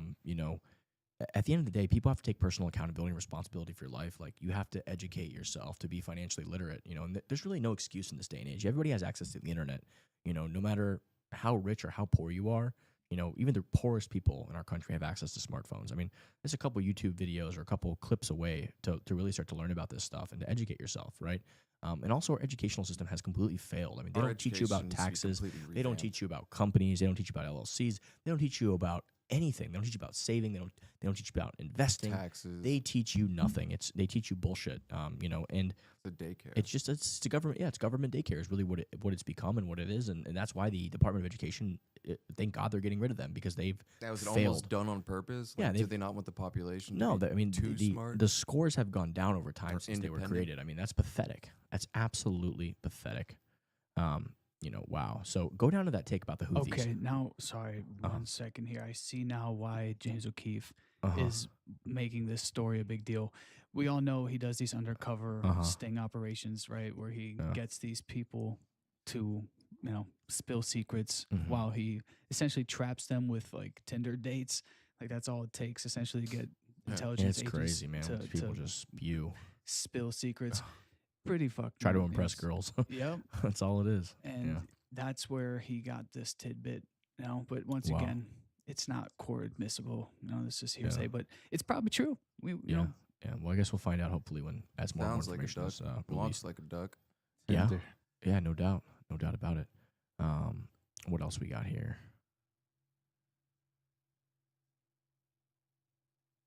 Can you, Paul? Go back to our takes here? I think these are. I don't know if this is just. so the takes, your bookmarks for today's session have been. I think they're peeling off my takes. Have they really? There was some stuff about. I'll go up to that right there. I want to kind of talk about this. Houthis have. So a lot of people don't know this, but what's been occurring. Let's see here. So who is this person here? I guess is this how recent is this? This is May a couple 6th, hours ago. Yesterday. That was from yesterday. I wonder who they took out here. They obviously took somebody out here. But a lot of people don't know this, but for the past couple weeks, the Houthis have been shooting at our ships in the. Greta Thunberg. I read something about her. I don't know anything about her, but I do know that I've been watching some of the Navy has been talking about what's been happening. They had to avoid one of our fighter jets fell into the water because they had to avoid shots from the Houthis. So they've been shooting at us, and from what I've seen, the U.S. has been just absolutely obliterating all of their So we've basically been flying our jets kind of around that area, kind of as as bait essentially. So of course they took the bait, and what that does is essentially it reveals we've had our spy drones kind of above all the areas. So we're flying our fighter jets kind of right along the coast there in the water, just kind of around, not over, like kind of just around. But then we have our spy drones that they released over, and what we're doing is essentially waiting for them to shoot at us because then we can see where they're shooting from. Who are the Houthis? The Houthis are they're essentially a rebel group that's funded and financed by Iran. Essentially a terrorist organization who fought a violent civil war to take over the country of Yemen. Basically, the country of Yemen right now has been in a civil war. It's probably one of the poorest countries on the planet right now. They have, I think, 80% of the people are don't have access to food and are underfed and malnourished. And essentially, what they're doing is Iran is pumping money in, and the Houthis are essentially acting as kind of like this terrorist group that's sowing chaos that have been attacking, ships that are crossing through. Why? Because Why? why? Because Iran's giving the money, and Iran, there's But what's their reason? Like I'm sure the they have reason the is thing. it's like a religious because they don't like Israel and they don't think Israel should exist. And what's happening in Palestine right now, obviously, which is horrible. Or shoot planes. So what they're doing is they're just kind of attacking merchant ships, like trading ships that are going through this very narrow canal. Paul, can you pull up a maps on a separate link here, just kind of show the region of Yemen? It's kind of scary. I mean, when I was flying over some of these areas. So here you can see right there the Gulf of Aden, but scroll out a little bit more. So when I was in the UAE, Yeah, the Red Sea. yeah. So you see that right by Djibouti right And there, if you that go very up- narrow area there on the corner, like a lot of trade. So I was in the UAE and Abu Dhabi and in Dubai, but when you're flying, when you're flying there, you're flying over some of these countries, right? So you're flying over Iraq and you're flying by the Black Sea and with Ukraine and Russia, and we were flying over I think Baghdad or near Tehran. And they were just the flight attendants came through the cabin and they're just close the windows. I'm like, what's going on? Right? Why are they, your windows where you can see out? It's because they don't want terrorists or people shooting at the fucking planes. So I'm thinking this. I'm like, oh my God, like this is serious. They were like really serious about it. Like, hey, they were like coming through, like very shut your window, shut your window. It was really kind of freaky. It was a little freaky. And I look at I swear to God, yeah, I look at my plane map and I'm like, where are we? And we're right over Baghdad. So it was like literally we were flying right over Baghdad when this happened, and I'm like, oh my God, it's a little freaky. So essentially, what the Houthis have been doing is they've been funded by Iran, and they've been just attacking. Go back to the Gulf of Aden, Paul.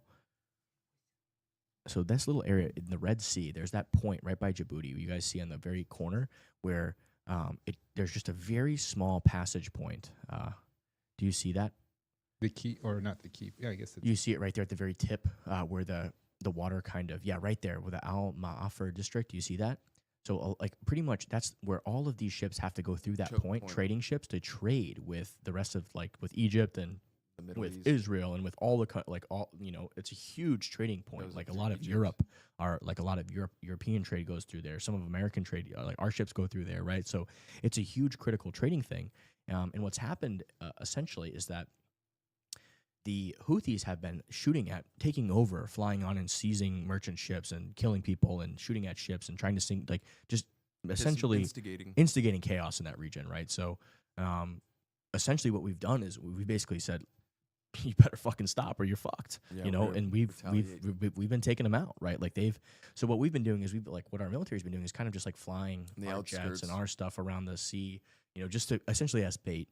So what they've been doing is they've been shooting at us, and we just fucking, we've got our advanced take our unmanned drones, totally fucking just obliterated them. We've been shooting from we've got our battleship out there. Just boom, we identify where they shoot from because you can see the heat signatures, and we just take them all out. So they've basically gotten a master class and fuck around and find out when you attack our ships and our allies and our people, And again, it's real simple. Just don't shoot at us, and we're gonna leave you the fuck alone. It's simple, right? So.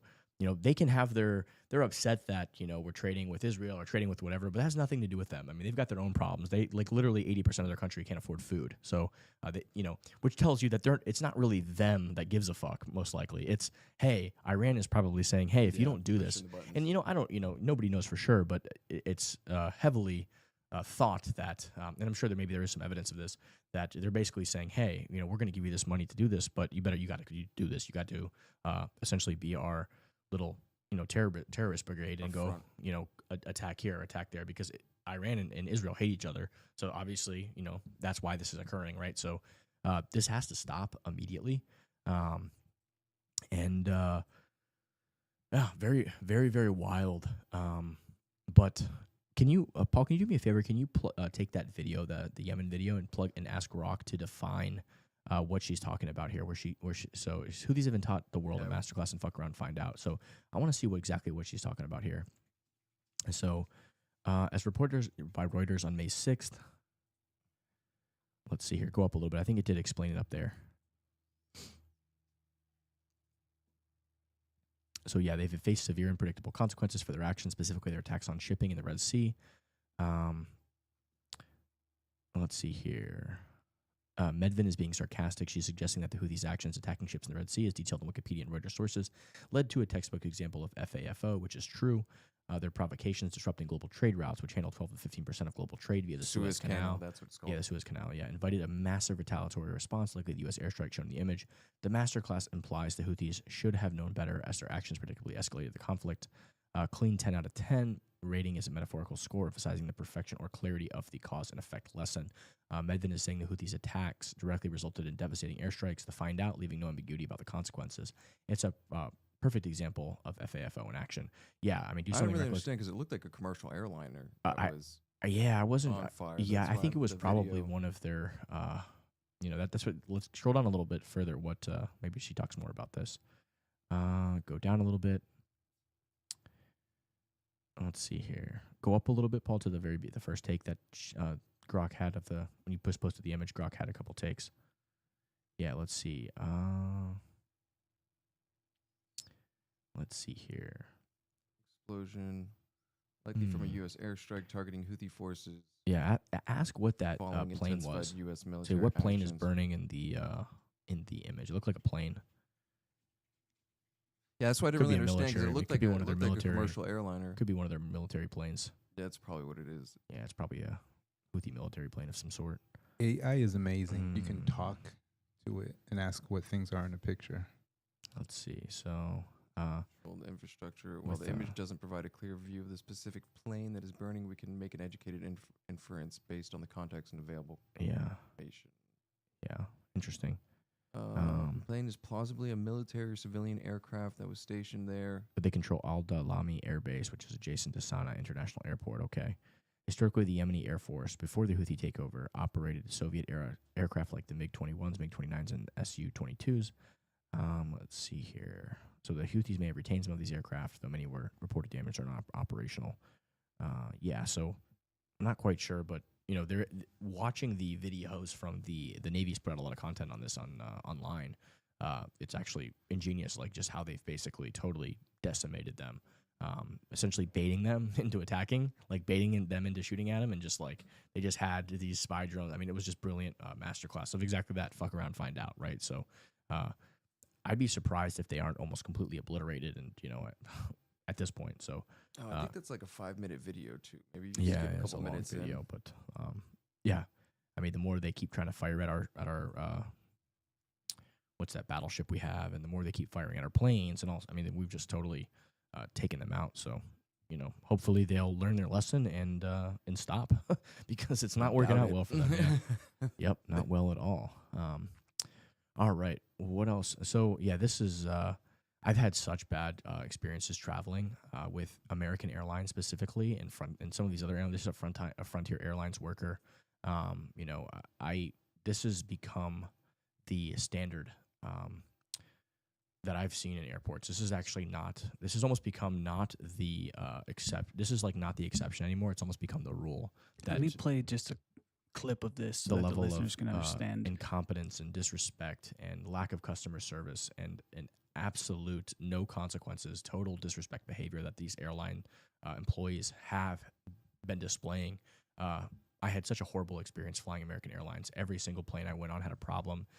There was, you know, tires that were working, or it was 30 minutes delayed, which caused me to miss my connection, or incompetent customer service personnel that was massively disrespectful. I mean, I almost don't ever want to fly American again after what happened to me. You know, I made the mistake of buying a first class ticket, and it was awful, terrible experience. So, you know, and then when I went to Dubai, I flew regular economy class, but on Emiratis. And that was probably the best experience I've ever had flying on a plane. I mean, they do such an, or Emirates, they do such a great airline company. You know, aside from flying over Baghdad and having to shut my window, aside from that, being almost a little bit overreacted for 32,000 feet up in the air. Dude, that's what I was thinking. I mean, yeah, I see that window. I mean, I didn't understand why. I mean, she seemed panicked when she said that. Like, she came out and was like, you know, she's literally serving me tea and coffee and 5-course meals, and all of a sudden she's like, coming through, shut your window, shut your window, shut your window. And I looked at the map on my screen, and it was like, we were right over Baghdad. She probably didn't want you to see something down there, like things on fire. I don't know. Well, it was, you can't see. High. We were it was like 4 o'clock in the morning. We were so high up, but the experience that I had on Emirates, I mean, it was like, I immediately signed up to have a, you know, I don't ever do this where I'm like, oh my God, I need to sign up to have a, you know, an account with their rewards points or whatever it is.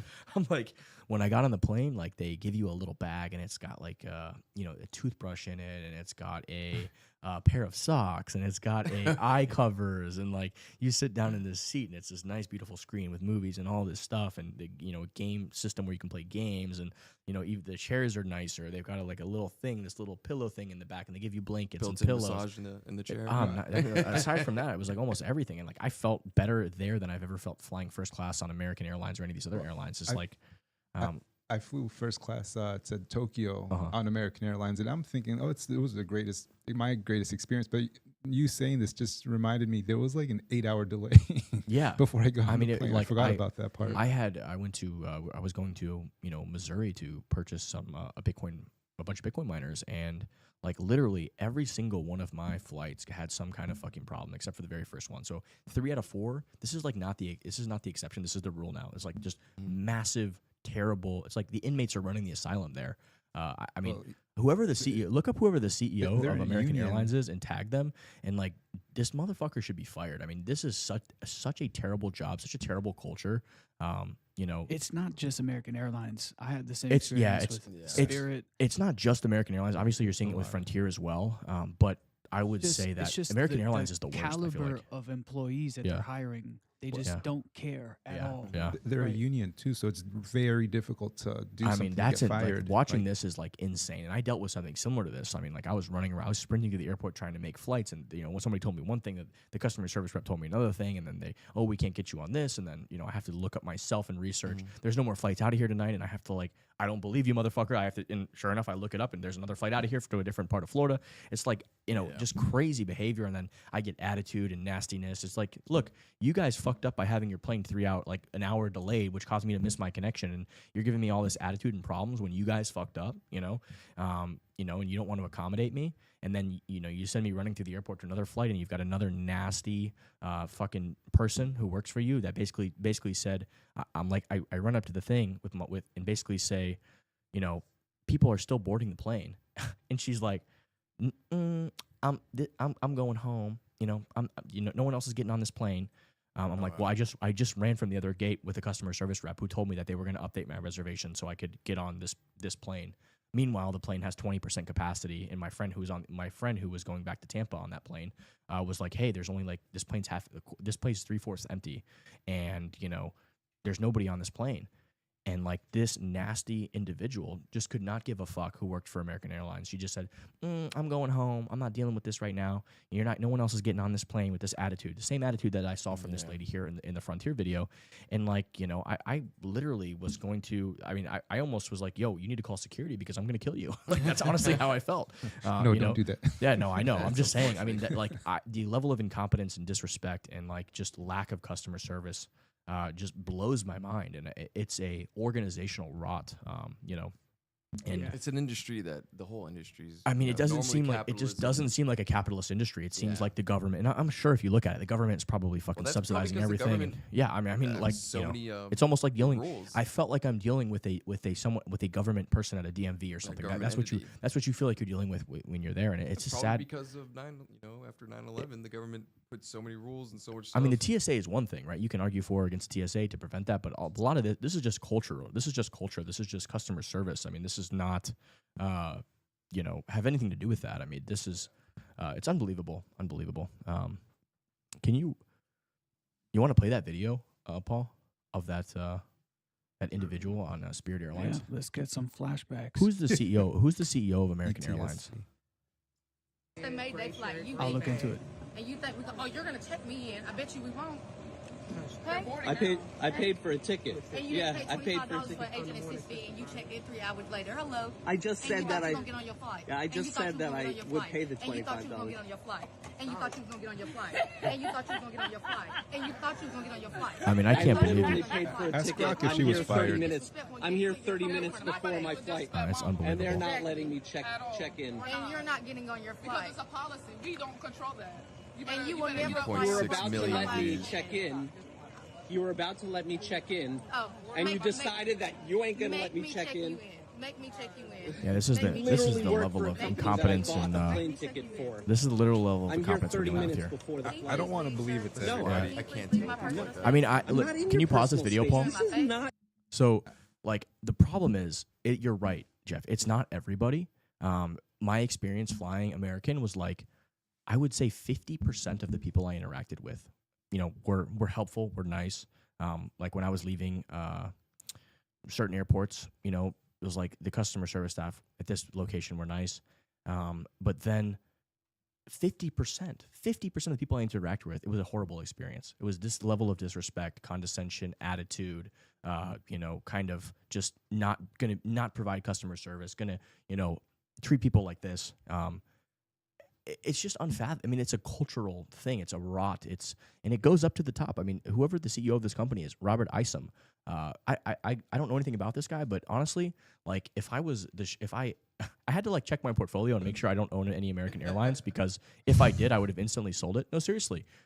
This is the type of that's Frontier, right? This is Frontier specifically. Okay. I would short front. I would sell Frontier stock. I would sell American Airlines stock. I would not own a company that has this level of culture of incompetence and disrespect for people. Some sort of like incentives to like upcharge. That's why you'll see them giving you a hard time about the bag if it doesn't fit in the thing, or if it's like great, pay that. Yeah, you can be very polite and you can be extremely polite about it, and deal with a customer who's upset about it. You can just say, hey, sir, I'm so sorry. This is just, you can even agree with the customer. You can even say, yeah, this is a way for the company to make a little extra money. Times have been tough for airline companies. I mean, that's all you have to say as a thing, as a customer service rep. I wish I could do something about it. You seem like a really nice person. Unfortunately, like, I'm just a customer service rep. That's all you got to do, right? You just be polite, be nice. But this is unbelievable. Obviously these people should be every single person in this video. If you scroll through the whole video, from manager like all the way down the line, Paul, go to the end of the video because there's more people involved. I'd like to see a follow-up on this. Look, every single person in this video that works for this airline company should be fired. I've already bought a ticket. I've literally already bought a ticket. Look at that guy down there in the green. I mean, the level of disrespect and incompetence. I mean, this is just a failure all the way up the food chain of just laughing. Yeah, every single person, the guy in the green who's the manager, whoever it is, I mean, every single one of those people should turn and see the way that person was treating the customer, and just, totally unacceptable. Totally unacceptable. I'd also like to see like before, because I've seen also a lot of times where the customer is like, given, being an asshole. Of course, that's your fucking job, though, dude. The customers are going to be assholes. That's part of the job. You have to learn how to de-escalate, and you have to learn how to. I mean, this is just basic customer service, right? Like, it should never turn to this. It should never turn to this. Never. Like, customers are going to be rude, like, whether you're in a restaurant, whether you're in any business, right? They're stressed out, or they're going to their mother's. Like, you got to realize, this person traveling to this airport could be going through. This person in the airport could be going to their mother's funeral. You don't know what people are dealing with. Your job is to make sure that they have the best experience possible, so they give you business in the future. And they think, wow, that person at, like, what I thought when I flew Emirates was, I thought, wow, this is a great company and they built a great culture. And, I want to support this company. I want to fly with them again. And I'm telling you guys right now, I'm telling you on a live TV show that, oh my God. And at the end, at the end of the thing, they pop up a survey on the fucking computer there. And they say, how was your service? How was, how did you feel the ride was? How was your pilot? How attentive to your needs was the flight attendants? I mean, that's the type of shit that every single airline company should have. And they should be rated by that. But they don't, because it's insane. It's honestly insane. When I used to fly to Honduras, I used to pay extra to go on a TACA, and it was great. I mean, the absolute best customer experience. I've never seen anyone get upset, and it was always like that very like thank you, appreciative to the. Yeah. Even when you would see someone get upset, a customer, because there's always a customer that's going to be upset for whatever reason. Yeah, you got to admit it. That's stressful. You have to fucking be able to deal with that. And, people you don't know what people are going through. Your job is to make somebody have a great experience and to sell your company. You are a representation of your company, right? Yeah. I mean, you represent your company. They are paying you. They are paying your bills. They're helping you support your family. And it's such a cultural rot of America at this point. Yeah, it's a lack of respect. It's just, for yourself, for your job, for everything. I mean, but I hate to say it, but like, this has literally become it's become the norm. This is a common occurrence. I experienced this twice on my one flight. And it's not just the airline; it's a lot of other industries also that you're starting. You see something like this. Yeah, I mean, the food industry. Like, you go out to eat, it's just the care is not there. People really don't take pride in what they do. And I think overall, I noticed a significant, drastic difference after COVID, during COVID, and after COVID, post-COVID. For some reason, people just, I think overall just stopped caring, and the quality of service, quality of care has plummeted. And I actually happened to be in California at the time that Trump was elected. This was a funny little experience because I used to not be political like that, but I saw what these leftist policies, how they play out in real life, right? Like, the playgrounds in my neighborhood were all completely overrun by homeless people. There was needles in the playgrounds, right? There was homeless people just taking a walk down the street, trying to assault my family, right? They're taking up the sidewalk, can't walk on the sidewalk. So anyways, it was a funny observation. The day that Trump won, for the following 2 weeks, people just stopped picking up their dog shit. Like, the whole town was just like, okay, we don't care anymore. Fuck America. Fuck everything. And it was funny to observe because I'm like, guys, you know, it's so petty to be so tribal and, you know, I guess polarized by media where, you know, you just lose care for the country because of one political party, right? It's this cohesion we used to have where political parties weren't so opposite, right? They used to have a lot of things in common and things weren't so drastic. But, you know, there's multiple layers to this, and Matt and I always get into this. And what solves all of these issues at the end of the day is fixing the money, right? We can have all these other differences, but when the money's broken, all these other issues there's are all these symptoms. perverse incentives and you know, things that happen that are really downstream of the ability of a government to essentially steal from a majority of its population by printing money. Right, it really has all these perverse hidden effects that really cause a cultural decay and rot. All the stuff that's happening with all these USAID and all these NGOs, and you know, the massive fraud and deception that's occurring, the massive COVID money printing, and where did all this money go? Who got these PPP loans? Right, and you're seeing you know, obviously wealthier people who were connected took millions and millions, and a lot of scamming happening. Yeah, too. scamming and fraud. You know, but there's no incentive for the government to prevent that, right? Because who does it hurt? They don't feel it, right? Money. Yeah, it ends up actually hurting the poorest people, right? Who the people who need to, you know, live paycheck to paycheck now have massive inflation to deal with. They have to pay more for goods and services. Your rent has gone up 50%, right? Like your pay isn't going up 50%. You know, wages are the last thing to finally adjust. After everything else adjusts, wages will start to go up a little bit.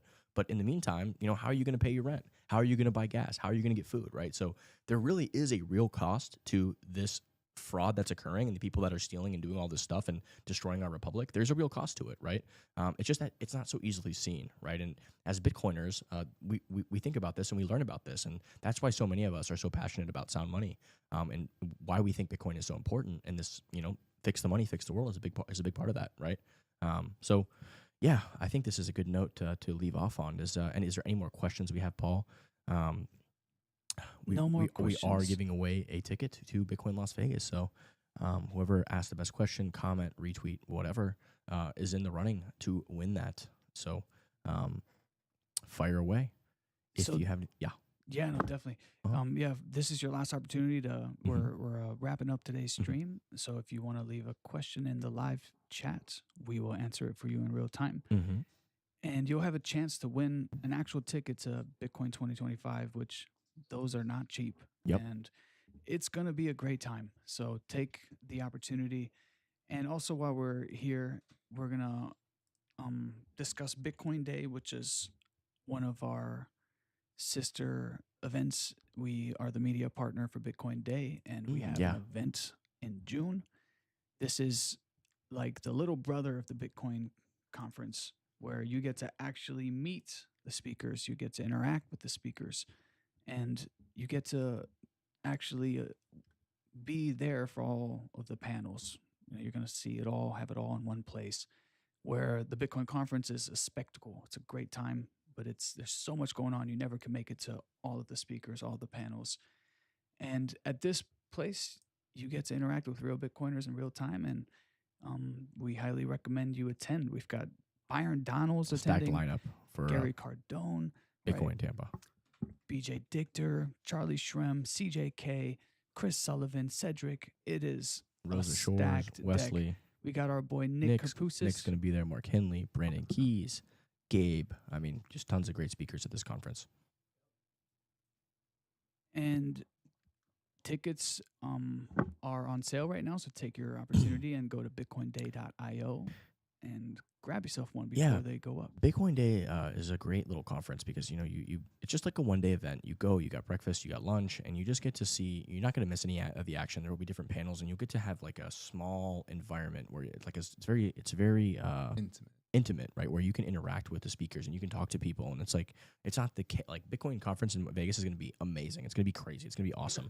But there's so much happening all over the place that it's like it's almost overwhelming. It's like the Super Bowl. Yeah. Whereas, you know, Bitcoin Day, you really get more one-on-one attention, and you can ask questions, and you can interact with the panelists. It's just a really cool special event. And the side conversations that I was walking down the hallway, ran into Chris Sullivan, and it was a few people there with Wesley as well. We were just having a great conversation, and it led through to lunch. We had lunch together. We sat down so that walking down the hallway, you end up having lunch with some really cool, and you learn a lot of cool things happening in the space right now. It's one of my favorite conferences to speak at. Unfortunately, I'll be out of town for this one for the Tampa event, but I love being able to interact with people that come to the event, and we can just have regular conversations and have lunch together and break bread and talk Bitcoin, right? So it's awesome. So if you haven't ever gone to Bitcoin Day, I highly recommend it. Tickets are really affordable. Friday, we'll talk to the people who are running the event, and we'll have them give us a ticket so we can give one away on Friday as well, with a Bitcoin conference Las Vegas ticket that we'll give away again on Friday. So giveaway. I think sweet meetup, Naples meetup today. Yep. If you're in Southwest Florida, we've got Nick in the building, but he is currently taking care of some work. Nick C, who is going to be speaking at our meetup tonight, and also will be giving away 4 tickets to the Bitcoin conference. He actually works for the Bitcoin magazine.